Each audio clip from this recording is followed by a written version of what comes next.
Profil Cak Imin, cawapres pilihan Anies Baswedan. Nama Muhaimin Iskandar alias Cak Imin, tampaknya sudah tak asing lagi di telinga kita. Profil Cak Imin memang cukup sering diberitakan, ditambah lagi, kini ia resmi berkompetisi di Pilpres 2024. Ia dipasangkan sebagai calon wakil presiden bersama dengan mantan Gubernur DKI Jakarta, Anies Baswedan. Deklarasi keduanya sebagai capres dan cawapres cukup banyak menarik perhatian masyarakat. Pasalnya, sejauh ini baru pasangan Anies Cak Imin yang mendeklarasikan posisinya. Penasaran seperti apa sepak terjang karir dan kekayaan Cak Imin? Tonton video ini sampai selesai. Dia adalah Muhaimin Iskandar, yang akrab dipanggil Gus Imin atau Cak Imin. Lahir di Jombang, Jawa Timur tanggal 24 September tahun 1966. Ayahnya adalah Muhammad Iskandar, guru di Pondok Pesantren Manbaul Ma'arif Jombang, Jawa Timur. Cak Imin menyelesaikan pendidikannya di Madrasah Sanawiyah Negeri Jombang, dan Madrasah Aliyah Negeri 1 Yogyakarta. Lulus dari Aliyah tahun 1985.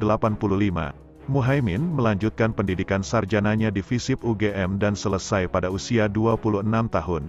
Ia melanjutkan masternya 10 tahun kemudian, di Universitas Indonesia bidang komunikasi, dan lulus pada tahun 2001. Sejak duduk di bangku kuliah, Muhaimin aktif di tempat-tempat diskusi dan juga aktif di pergerakan mahasiswa.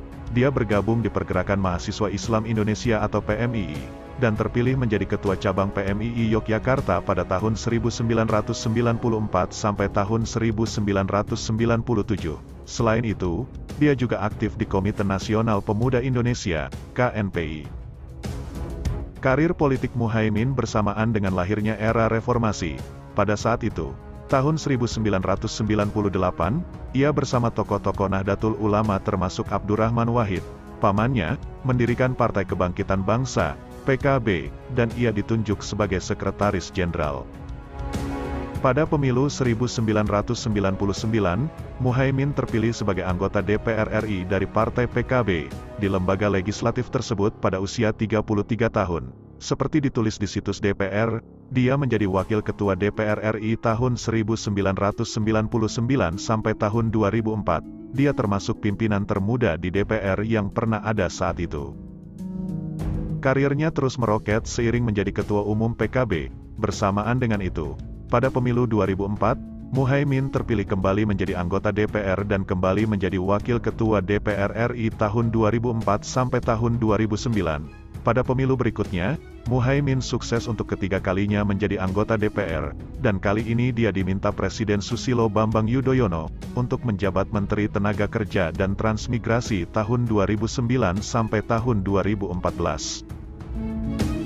Di penghujung jabatan menterinya berakhir pada tahun 2014, Muhaimin secara aklamasi terpilih kembali sebagai Ketua Umum PKB. Dia dianggap berhasil menaikkan suara pemilu PKB pada tahun 2014. Keberhasilannya berlanjut saat Muhaimin mengantarkan kader-kader PKB menjadi menteri di Kabinet Kerja Joko Widodo tahun 2014 sampai tahun 2019. Harta kekayaan Cak Imin. Mengutip situs laporan LHKPN periodik 2022, Wakil Ketua DPR itu memiliki total harta sebesar 27,28 miliar rupiah. Besaran harta itu terdiri dari tanah dan bangunan, senilai 24,70 miliar rupiah. Antara lain, mencakup tanah seluas 386 meter persegi di Jakarta Selatan, tanah dan bangunan seluas 723 meter persegi di Jakarta Selatan, tanah dan bangunan seluas 1070 meter persegi, tanah dan bangunan seluas 300 meter persegi di Jakarta Selatan, dan tanah seluas 595 meter persegi di Jakarta Selatan. Semuanya tercatat sebagai hasil sendiri. Selanjutnya, Cak Imin tercatat memiliki alat transportasi dan mesin senilai 259 juta rupiah, yakni sepeda motor Piaggio tahun 2007 yang merupakan hasil sendiri, dan mobil Toyota Alphard minibus tahun 2009 yang merupakan warisan. Selain itu, ia juga tercatat memiliki harta bergerak lainnya senilai 171,50 juta rupiah, serta kas dan setara kas sebesar 2,15 miliar rupiah. Jadi jika ditotal harta kekayaan Cak Imin mencapai 27,28 miliar rupiah. Elektabilitas Cak Imin. Elektabilitas Cak Imin belum pernah menyentuh 1% dalam survei yang sama. Hasil survei Litbang Kompas mencatat, pada Januari tahun 2023 Cak Imin hanya meraih 0,2% suara sebagai cawapres. Kemudian angkanya naik tipis jadi 0,3% pada Mei tahun 2023, dan menjadi 0,4% pada Agustus tahun 2023. Itulah profil, sepak terjang, karir, harta kekayaan, serta elektabilitas Cak Imin sebagai cawapres Anies Baswedan. Bagaimana menurut Anda? Tulis di kolom komentar ya.